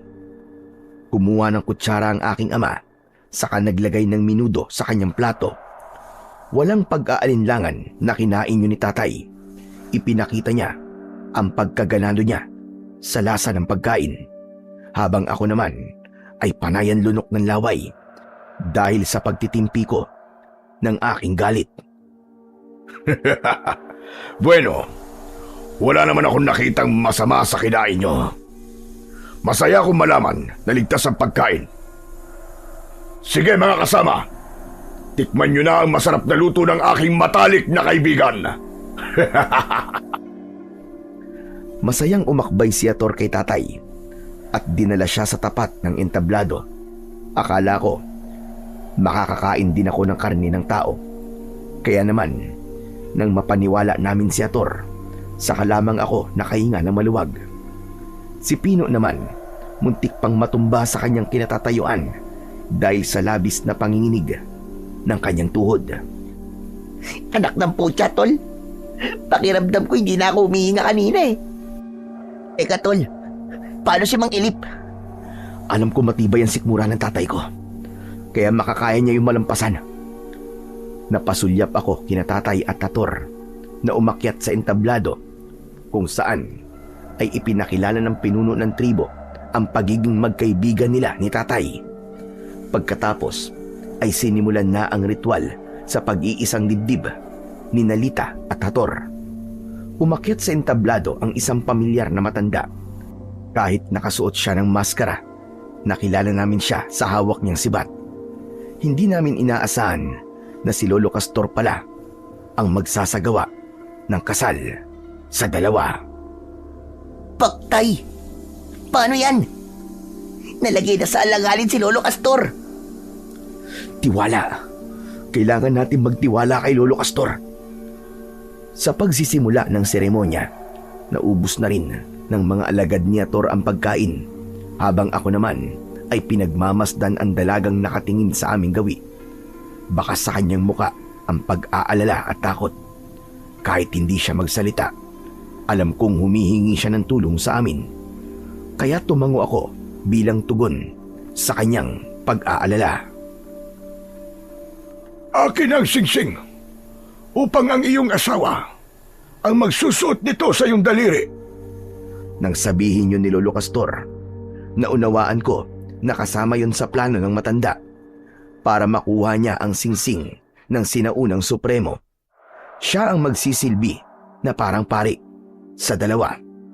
Nagdadalawang isip pa si Ator, pero dahil kasama yon sa seremonya, walang nagawa si Ator kundi ang ibigay sa matanda ang singsing. Palatandaan yon na hindi ito nagkaroon ng hinala na ibang tao na ang nasa harapan nito. Sabay ng pag-abot sa singsing ang pagtuktok ng sibat ni Lolo Castor sa sahig ng entablado. Yun ang napag-usapan naming hudyat ng pagsisimula ng laban at pagliligtas sa mga biyaga. Gawin niyo na! Sabay hablot ni Lolo Castor sa kamay ng kanyang apo na si Lita. Nagkaguluan lahat nang sabuyan namin ng abo ang mga alagad ni Ator. Sa hindi inaasahang pagkakataon, sabay-sabay na nagpalit ng anyo ang mga kalaban, habang ang kanilang pinuno ay nagwawala dahil sa labis na galit. Hinabol nito si Lolo Castor, ngunit humarang si tatay. Kaya naman nakatakas ang maglolo at dumaan sila sa likod kung saan walang mga bantay.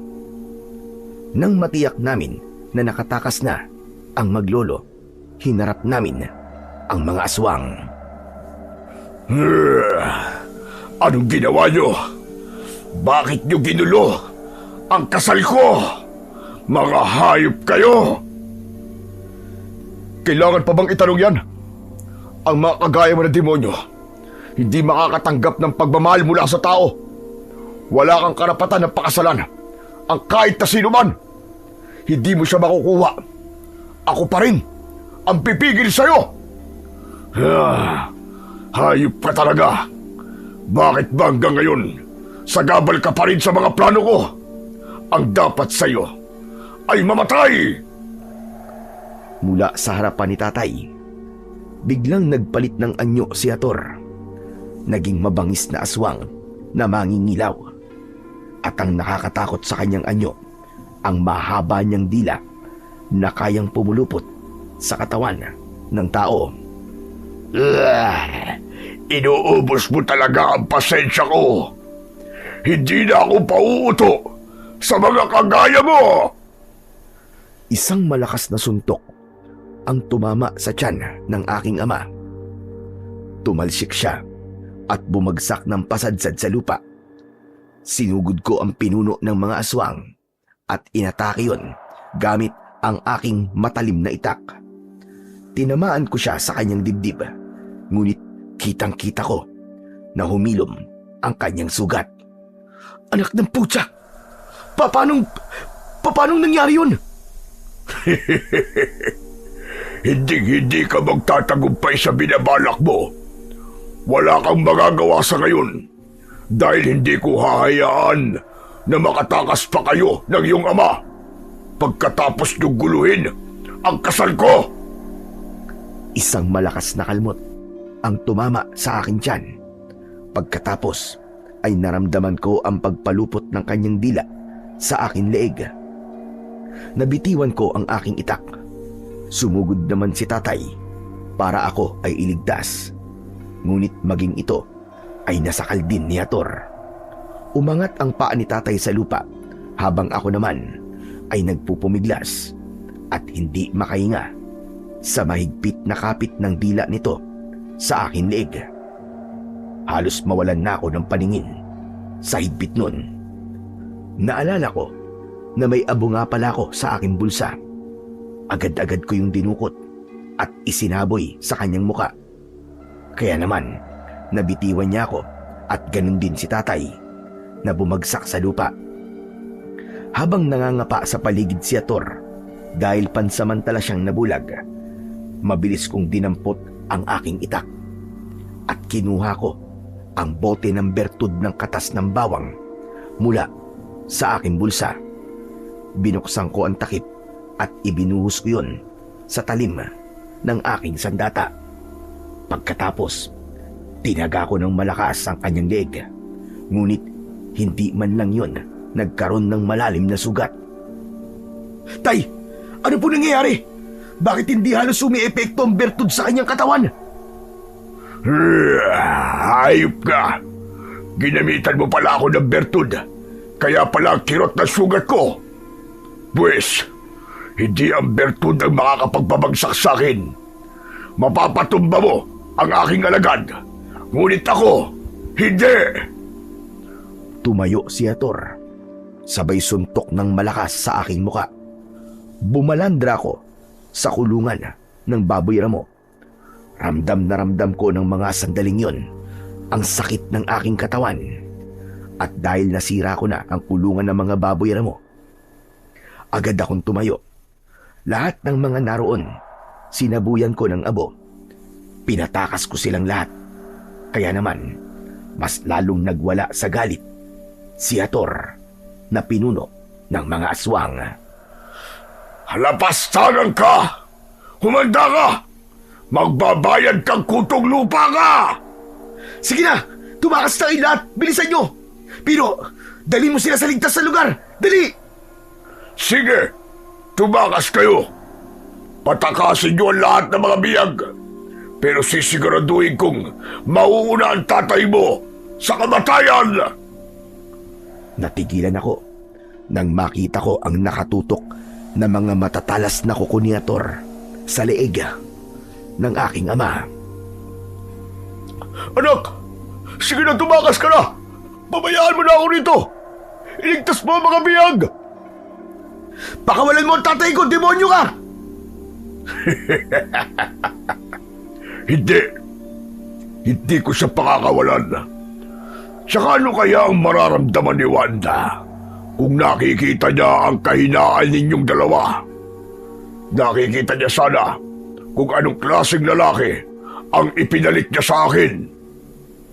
Sayang, minahal ko pa naman siya ng higit pa sa buhay ko. Ikaw ang unang sumira sa pagiging magkaibigan natin, Elip. Nagkakamali ka. Wala akong ginagawang masama sa'yo. Tumulong lang ako. Kaya kung totoo matapang ka, pakawalan mo ko at tayong dalawa magtos. Huwag mong idamay ang aking anak. Damay na siya rito. Dahil siya ang bunga ng pagtataksi niyo sa akin ni Wanda. Kaya ang dapat sa inyo ay tinatagtad ng pinong-pino hanggang sa mamatay. Huwag! Huwag mo siya papatayin. Dahil kung hindi mo na mababawi ang singsing. Tumigil si Hator sa tangkanyang pagsaksak sa leeg ng aking ama. Kaya naman, sinamantala ko ang pagkakataon. Mabilis akong lumapit at sinuntok ko ng malakas sa muka si Hator. Nabitiwan niya si tatay. Ngunit agad ding nakabawi ng lakas at inatake niya ng kalmot sa likod ang aking ama. Kasunod ng malalakas na pagbayo ng suntok nito na tumama naman sa dibdib ni tatay. Agad na nawalan ng malay ang aking ama. Sa bilis ng pangyayari, hindi kagad ako nakagalaw. Huwag ka nang lumaban. Dahil talo na kayo. Kailangan ko kayo ng buhay para maibalik nila sa akin ang aking asawang si Lita. Pagsisisihan nyo ang ginawa niyong pangingialam sa aking kasal. Hindi ko na pinatapos pa ang salita ni Hator. Gumanti ako ng taga sa kanya, ngunit mabilis itong nakaiwas. Tumalon ng mataas si Hator at isang malakas na suntok ang tumama sa aking sikmura. Sa lakas ng kanyang kamao, nawalan ako ng malay. Nagising ang natutulog kong diwa dahil sa malakas na boses ni Hator, kasunod ng pagsaboy ng tubig na tumama sa aking muka. Gumising ka. Gusto kong makita mo kung paano ko kayo parusahan ng tatay mo. Sige, buhusan niyo pa siya ng tubig nang tuluyang magising. Dahil sa mga galos ko sa katawan, Nakadagdag yon sa sakit na parabang unti-unting pinupunit ang aking laman, habang ang tubig naman na isinaboy nila sa aking muka ay sapat na para mahirapan ako sa paghinga. Hindi ako makawala dahil nakagapos ang aking mga kamay. Dagdagan niyo pa ang pagpapahirap sa kanya. Naiinsulto ko sa ginawa nilang pagpapasakas sa ating mga bihag.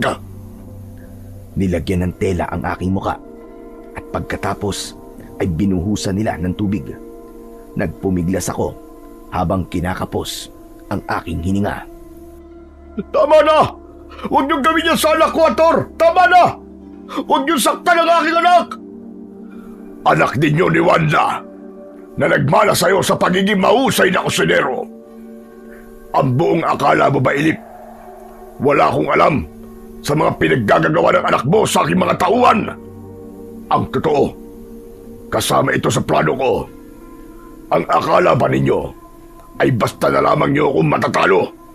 Pwes, hindi kayo magtatagumpay hanggat hindi na ibabalik sa akin si Lita at ang Singsing. Hindi ko ititigil ang pagpapahirap sa inyo. Hindi na sila babalik. Mamumuti lang yung mga mata sa kakaintay sa kanila. Napag-usapan na namin.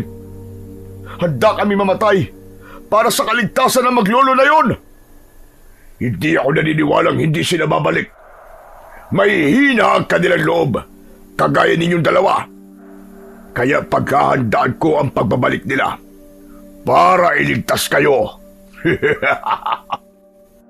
Ang paghandaan mong demonyo ka ay ang epekto ng bertud na katas ng bawang sa katawan ng mga alagad mo. Makikita mo ang pagpabalik ng tunay na impyernong sinasamba mo. Ha? Anong ibig mong sabihin? 3 oras. Magaganap ang kahindik-hindik na epekto ng bertud sa mga alagad mo na kumain ng mga niluto naming ulam. Sa harapan mo mismo, makikita mo ang kanilang mga itsura, kung paano sila magpapatayan. Hindi! Hindi maaari! Hindi ko hahayaan na magtagumpay ka! Huli na!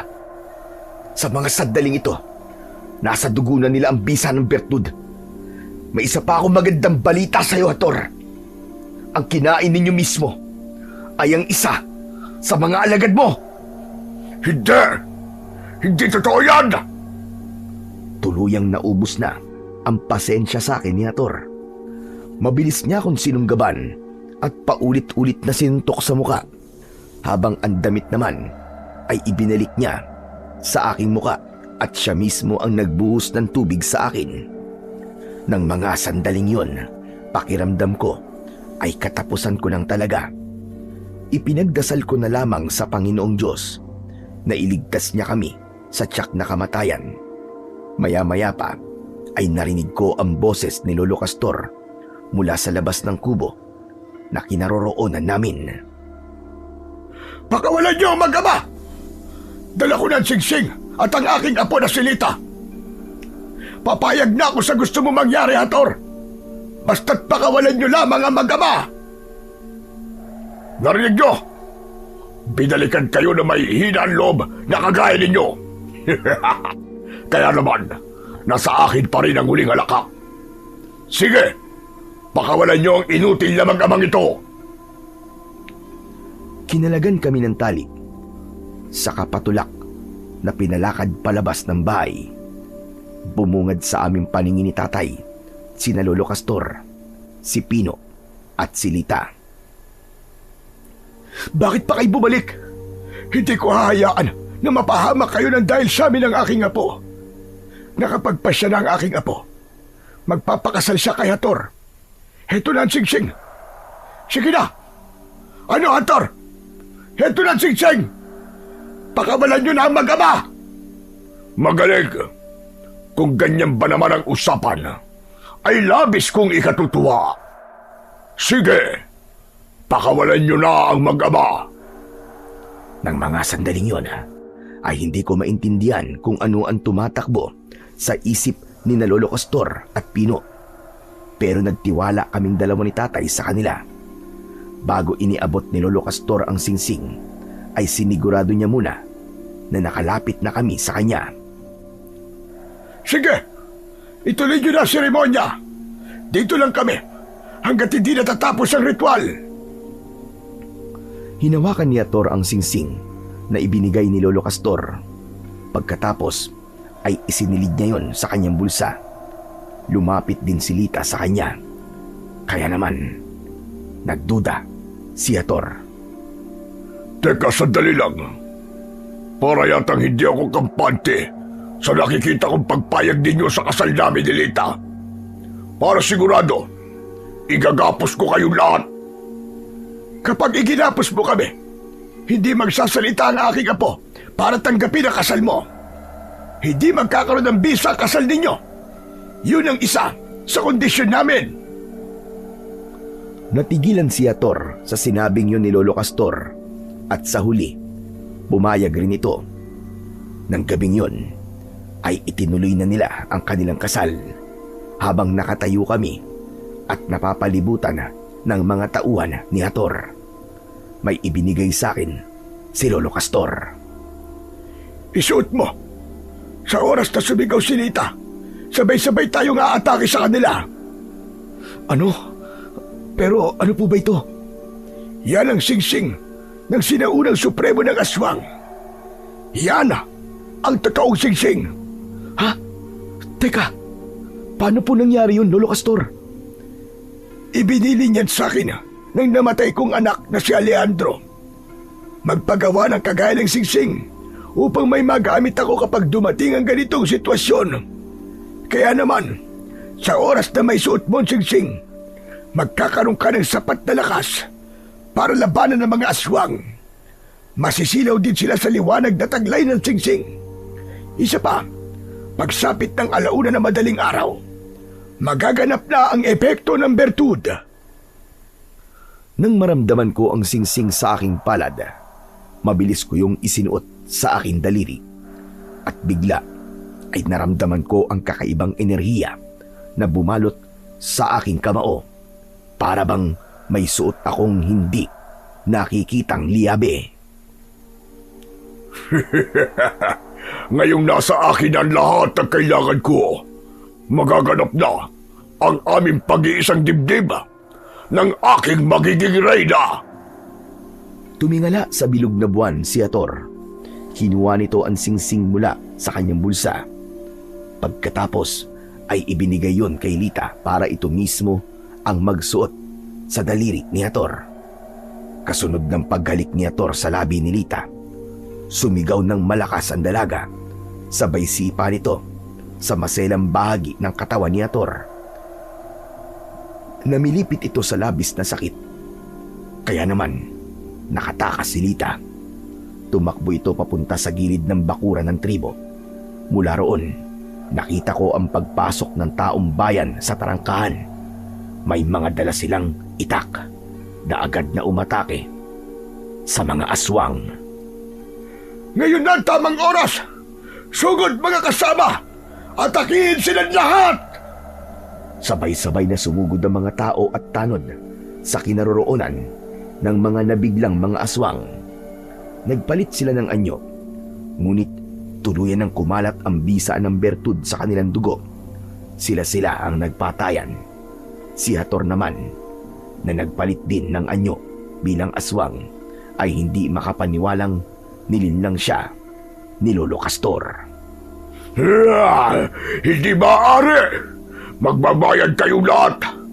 Huwad ng singsing na ibinigay ninyo! Anong ginawa mong matanda ka? Pagmasdan mo muna ang mangyayari sa mga tauhan mo. Kapag wala na silang makain, ikaw na ang kanilang papatayin. Kakain sila ng kapwa nila aswang dahil sa pagkain niluto ni Mando para sa'yo. Pagmasdan mo kung paanong babagsak ang tribong iniingatan mo. Mula sa aming kinatatayuan, kitang-kita namin ang pagwasak ng ibang aswang sa tiyan ng kapwa nila aswang. Maging ang mga tanod at taong bayan ay nakigulo na rin sa kanila. Iniabot sa akin ni Pino ang matalas na itak at tinapik niya ako sa balikat bilang hudyat ng simula ng aming pakikipagbakbakan. Hinarap ko ang ibang mga aswang. Mabilis akong sumugod sa kanila. Bawat tamaan ko ng itak, bumabagsak sila sa lupa habang umuusok ang kanilang sugat na parabang may sariling apoy. Isang matandang babaeng tagabulag ang umatake sa akin. Naiwasan ko ang kanyang kalmot. Gumanti ako ng sipa sa kanyang muka. Bumagsak siya sa lamesa. Yun ang nagsilbi kong sangkalan nang tadtarin ko siya sa ibabaw nun. Umalingaw-ngaw ang pag-angil ni Hator nang isa-isa niyang patayin ang sarili niyang alagad. Mga buwisit kayo! Kung magiging kalaban ko rin kayo, sama-sama tayong mamamatay! Bawat aswang natamaan ni Hator ng kanyang suntok at kalmot. Lahat ay natutumba at dinudurog niya ang katawan na parabang lata. Pagkatapos ng kaguluhan, biglang tumahimik ang paligid. Nakita namin na nakatayo si Hator sa gitna ng kanyang tribo. Habang nakangisi, ipinakita niya sa amin na wala siyang pakialam sa kanyang mga tauhan na pinatay niya dahil kinain niya ang lamang loob ng isa sa kanyang tauhan. Walang ibang mahalaga sa akin kundi ang singsing at silita. Hindi ako magdadalawang isip na patayin ang mga inutil kong alagad. Makuha ko lang ang kailangan ko. Lalong-lalo ka na, Ilip. Isa ka talagang manloloko. Walang nanloko sa'yo. Ikaw mismo nanloko sa sarili mo at sa iyong mga tauhan.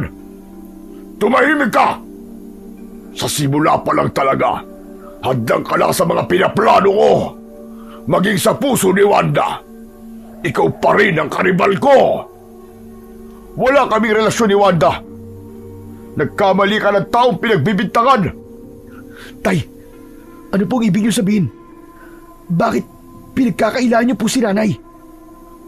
Dahil hindi ko naging asawa si Wanda, anak. Panahon na para malaman mo ang buong katotohanan. Si Alejandro ang totoo mong ama. Siya ang totoong minahal ni Wanda at hindi ako. Elip, anong ibig mo sabihin?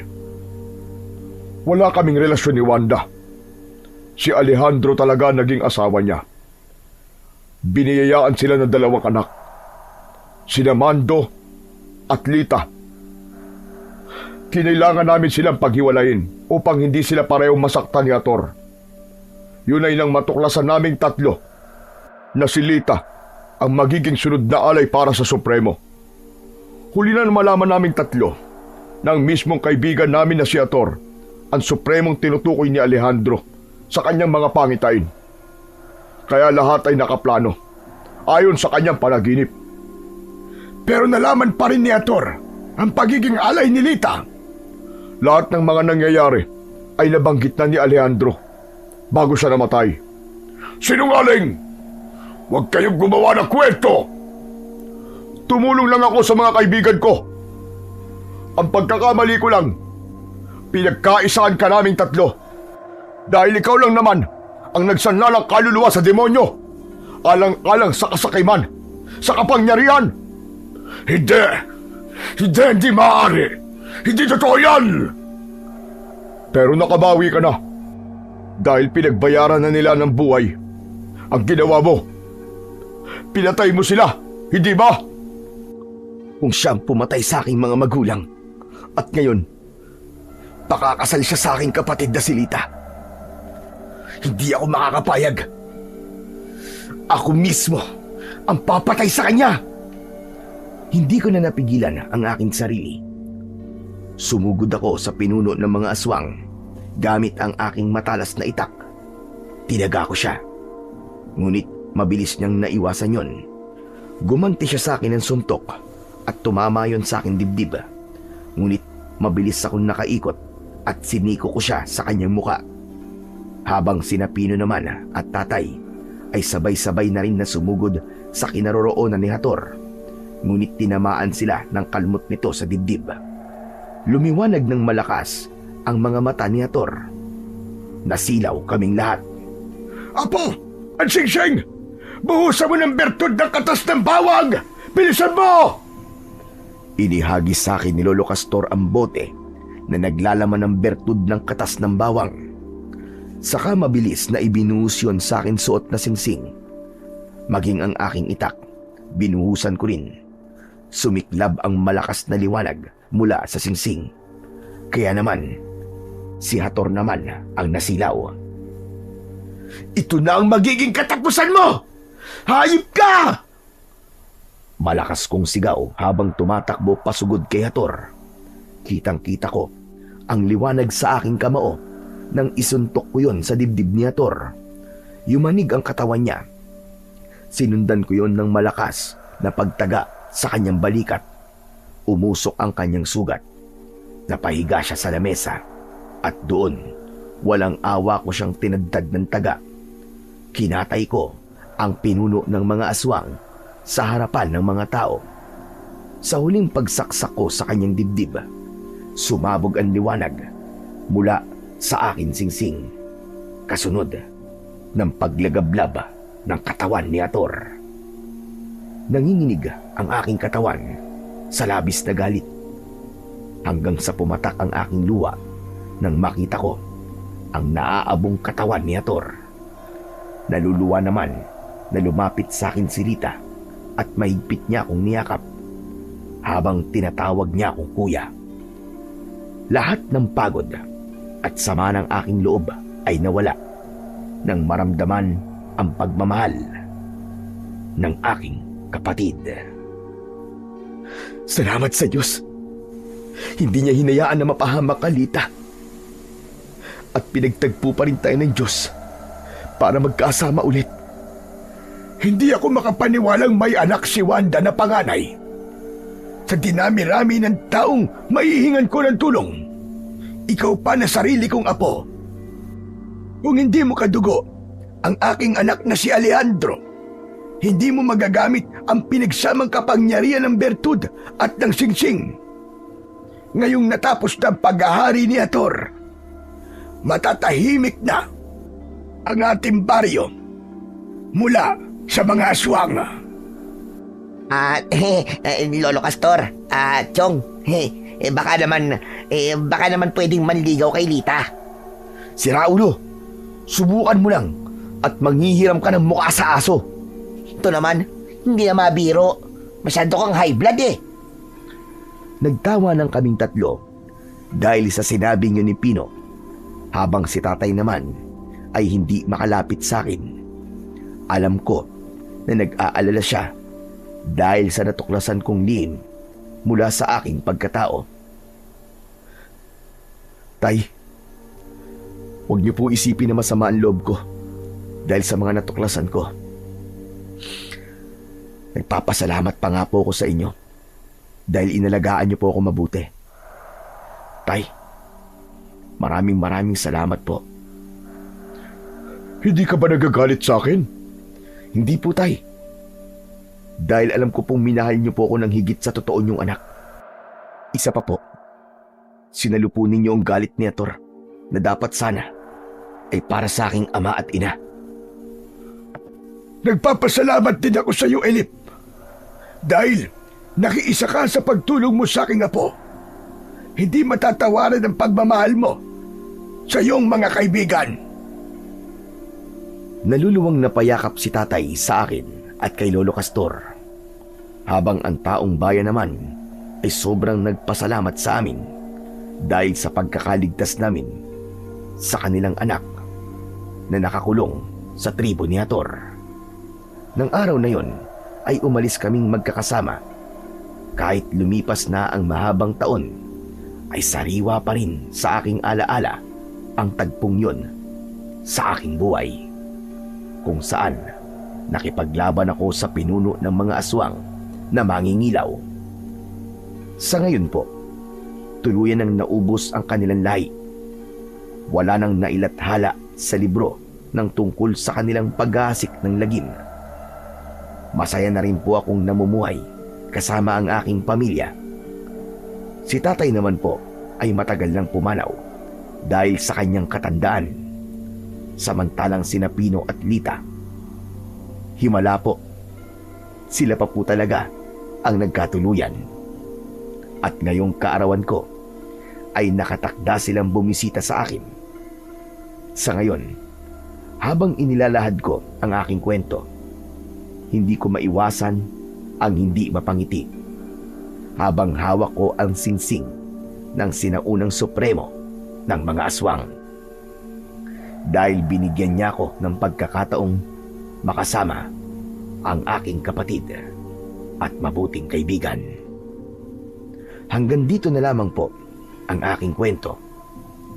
Lubos na nagpapasalamat. Mando, ang tunay na pagkakaibigan ay hindi nasusukat sa tagal, kundi sa lalim ng katapatan. Ito ang pagsasamahan na nananatiling matatag kahit yumanig ang mundo ng sakuna, pagsubok at alitan. Sa gitna ng hirap, mas nangingibabaw ang pagtutulungan, pagpapatawad at pagkakaisa. Ang ganitong uri ng kaibigan ay higit pa sa kapatid o kadugo. Isang taong maaasahan sa bawat oras, hindi umaalis sa panahon ng dilim. Tunay ngang ang tapat na pagkakaibigan ay isang mahalagang kaloob at biyaya ng Panginoon sa ating buhay. Ang sabi nga sa Kawikaan 18:24, may kaibigang mas malapit pa kaysa sa isang kapatid. Maraming salamat po sa inyong pakikinig. Pagpalain po nawa kayo ng buong may kapal.